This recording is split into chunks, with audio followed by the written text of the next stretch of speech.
がイタチ。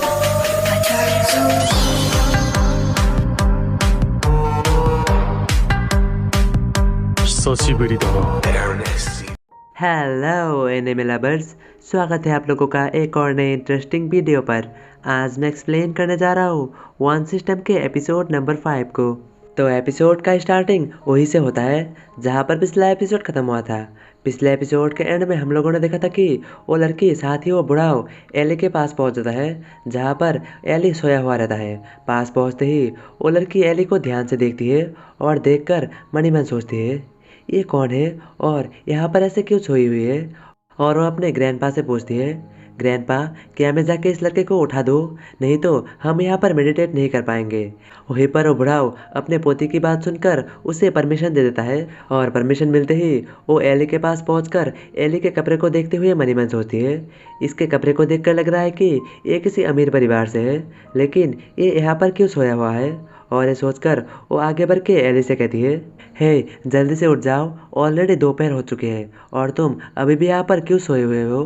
तभी एली के सिस्टम से नोटिफिकेशन आता है होस्ट सिस्टम पूरी तरह से रिचार्ज हो चुका है, अभी वेकअप सिस्टम एक्टिवेट हो रहा है और साथ ही इसके लिए एक रिंगटोन भी सेलेक्ट कर लिया गया है। और इसके साथ ही एली के दिमाग पे अलार्म बजना शुरू हो जाता है जो देखकर एली परेशान होकर उठ जाता है और वो कहता है अरे यार ये कैसी बकवास आवाज़ है, मुझे ऐसे क्यों नींद से उठा रहे हो, मुझे ये आवाज़ बिल्कुल भी नहीं सुनना, जल्दी से बंद हो जाओ।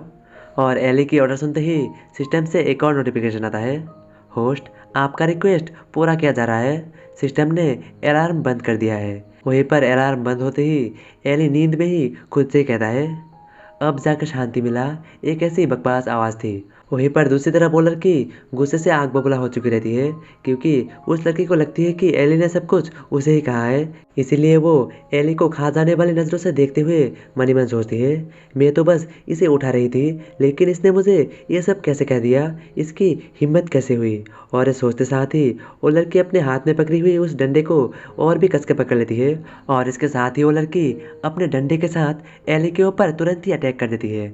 वहीं पर वो बूढ़ा अपने पोती को एक बंदे के ऊपर अटैक करते हुए देखकर बहुत ज़्यादा परेशान हो जाता है और वो जल्दी से कहता है तुम ये क्या कर रहे हो, इसके ऊपर ऐसे अटैक मत करो, ये एक आम इंसान है और तुम एक कल्टीवेटर हो, अगर तुम ऐसे ही इसके ऊपर अटैक कर दोगे तो इसे बहुत ज़्यादा चोट लग सकती है। लेकिन वहीं पर वो लड़की अपनी ग्रैंडपा की बात अनसुना करते हुए एली के ऊपर अटैक कर देती है, लेकिन एली उस लड़की की उस डंडे को नींद में ही बड़ी ही आसानी से पकड़ लेता है जो देखकर उन दोनों की फटके हाथ में जाता है। वहीं पर बूढ़ा सोचता है ऐसा कैसे हो सकता है, मेरा पोते तो बहुत ज़्यादा स्ट्रांग है और इस लड़के को देखकर कहीं से भी ऐसा नहीं लग रहा है कि ये कोई कल्टीवेटर या फिर बहुत ज़्यादा स्ट्रांग बंदा होगा। और इसके साथ ही सिस्टम से नोटिफिकेशन आता है कॉन्ग्रेचुलेशन होस्ट, आपको 30 एक्टिंग पॉइंट मिलता है। वहीं पर सिस्टम की आवाज़ सुनकर एली का भी नींद टूट जाता है और वो आधी नींद में ही उस डंडे को पकड़ते हुए कहता है मिस आपके दोनों चंगुमंगू तो बहुत ज़्यादा सॉफ्ट थे, लेकिन ये क्या है जो कि मुझे बहुत ज़्यादा हार्ड महसूस हो रहा है। और तभी एली को कुछ एहसास होता है और वो कहता है नहीं ऐसा नहीं हो सकता, इसके पास वो कैसे हो सकता है, नहीं मैं मर जाऊंगा यहीं पर। और इसी के हड़बड़ी में एली अचानक से उठ जाता है जिसकी वजह से एली उस लड़की के चंगुमंगू से टकरा जाता है और टकराते हुए भी उसे लगता है कि वो अभी भी सपना देख रहा है। और एली आधे नींद में ही कहता है मिस मैं फिर से आपके इन दोनों चंगुमंगू को छोड़कर कहीं नहीं जाऊँगा, मैं यहीं पर रहूँगा। लेकिन वहीं पर उस कल्टीवेटर लड़की की हालत ख़राब हो जाती है और वो शर्मा कर वहीं पर बैठ जाता है और साथ ही उसके हाथ से वो डंडा भी नीचे गिर जाता है। वहीं पर एली को एहसास होता है कि ये सपना नहीं है बल्कि हकीकत है और एली अपने सर को पकड़कर मन ही मन सोचता है अच्छा हुआ कि वो एक सपना था, अगर वो हकीकत रहती तो मैं तो अब तक डर के मारे ही मर चुका रहता। लेकिन एक सेकेंड, मुझे अभी भी कुछ बहुत ही ज़्यादा सॉफ्ट महसूस हुआ। और ये सोचकर एली सामने की ओर देखता है तो उसके सामने एक लड़की खड़ी हुई रहती है जिसे देखकर एली मनी मन सोचता है ये लड़की यहाँ पर कब आई।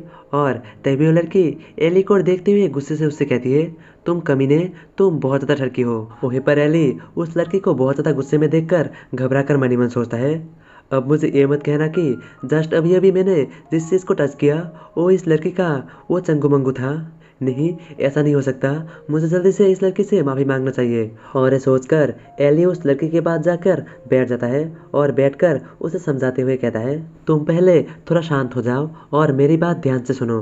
मैं इसे एक्सप्लेन कर सकता हूँ, ये बस एक मिसअंडरस्टैंडिंग और एक एक्सीडेंट था। लेकिन वहीं पर वो लड़की एली की बात सुनने के लिए तैयार ही नहीं था और वो उठकर एली की ओर गुस्से से देखते हुए उससे कहता है, तुमने बहुत कह लिया, अब मेरी बारी, अब मैं तुम्हें सबक सिखाऊंगा। और वहीं पर एली ये सुनकर घबरा कर कहता है, नहीं नहीं, तुम पहले मेरी बात तो सुन लो, शायद से तुम्हें कोई गलतफहमी हो चुकी रहेगी, ये बस एक एक्सीडेंट था। लेकिन वहीं पर वो लड़की एली के ऊपर अटैक करने के लिए अपने कल्टीवेशन की पावर को भी एक्टिव कर लेता है और इसके साथ ही वो एली के ऊपर अटैक करने के लिए आगे बढ़ता है और यहीं पर इस चैप्टर का एंड होता है। लेकिन कोई ना, मैं अगली चैप्टर भी इसी वीडियो में एक्सप्लेन कर दूंगा। और इस चैप्टर में दिखाया जाता है कि उस लड़की का अटैक एली की ओर बहुत ही तेजी से आ रहा रहता है, जिसे देखकर एली की फटके हाथ में जाता है और वो कहता है, अरे बहन जी रुक जाओ, अगर ये मुझे लग गया तो मैं यहीं पर मर जाऊंगा। ये बस एक मिसअंडरस्टैंडिंग है और गुस्सा ही एक इंसान का सबसे बड़ा दुश्मन रहता है, इसलिए इंसानों को गुस्सा करना नहीं चाहिए। लेकिन वहीं पर उस लड़के के ऊपर उसका गुस्सा हावी हो चुका रहता है, इसलिए वो अपने आप को रोक नहीं पाता और वो एली के ऊपर अटैक कर देता है। और दिखाया जाता है कि उस लड़की के अटैक ग्राउंड पे जाकर लगता है और ग्राउंड भी धंस जाता है और ग्राउंड पे लगते ही वो लड़की अपने सेंस में वापस आता है और वो मनी मन सोचता है, क्या मैंने उस लड़के को 2 टुकड़ों में बांट दिया? नहीं, ये मैंने क्या कर दिया, ये नहीं हो सकता।